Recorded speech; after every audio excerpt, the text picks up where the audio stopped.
Uşaqlı rəfiqəm bugün bizə qonaq gəlir. Dünən gecə mənə mesaj yazıb bizə çaya gələcəyini bildirdi. Bizim dostluğumuz universitet illərindən bu yana davam edir. Uşağı olduqdan sonra tez-tez vaxt edib görüşə bilmirdik. Təbii ki, çay deyib yola verə bilməzdim, çünki o mənim üçün çox dəyərlidir. Ona görə də səhər tezindən durub marketə gedib lazım olan ərzaqları aldıqdan sonra mətbəxə gəlib hazırlıqlara başladım. Günorta saatlarında gələcəyi üçün vaxtım çox az idi. Ona görə qərar aldım ki, həm milli süfrə açım, həm də onun sevdiyi yeməkləri edim. Ona görə ilk olaraq ləvəngi ilə başladım. Ləvəngimi hazır etdikdən sonra keçib aş üçün toyuğumu marinə edib soyuducuya qoyduqdan sonra keçirəm dərhal atışdırmalıqlarımı hazır etməyə. İlk olaraq badımcan ruleti hazırlayıram. Bunun üçün bu dəfə labnədən istifadə etdim və dadını çox bəyəndim. Ardınca salat üçün tərəvəzlərim bişənə qədər keçirəm bilinçik hazır etməyə. Bilinçikim hazır olduqdan sonra artıq tərəvəzlərim bişmişdi.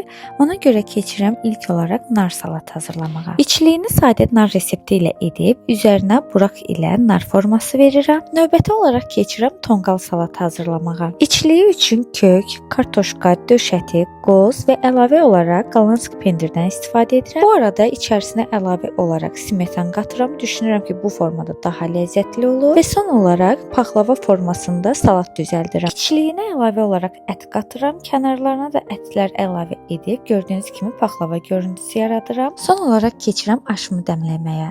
İlk olaraq toyuqlarımı qızartdıqdan sonra qazmaq, üzərinə qızarmış toyuqlarımı, üzərinə düyüsünü, dəmlənmiş zəfəranımı və kərə yağını əlavə edib qoyuram dəmlənməyə. Əlavə olaraq da vişnəli crumble kek hazırladım. Sadəcə vaxtım az olduğundan sizinlə ətraflı çəkib bölüşə bilmədim. Daha sonra keçirəm mənim ən sevdiyim hissəsi olan, edəndə zövq aldığım süfrəmi dekor etməyə. Bu həyatda ən sevdiyim şeylərdən biri də süfrə dekor etməkdir. Xüsusilə sevdiyim insanlara edəndə daha da bir zövq alıram. Hazır Novruz bayramı da yaxınlaşırkən Novruza aid dekor etmək istədim. Bu dekoru özüm əl ilə düzəltmişəm. Əgər sizə maraqlı gəlsə, ayrıca postda necə düzəltdiyimi sizinlə bölüşərəm. Bu da artıq süfrəm hazırdır. Rəfiqəm də çox bəyəndi. Bəs sizcə necə oldu?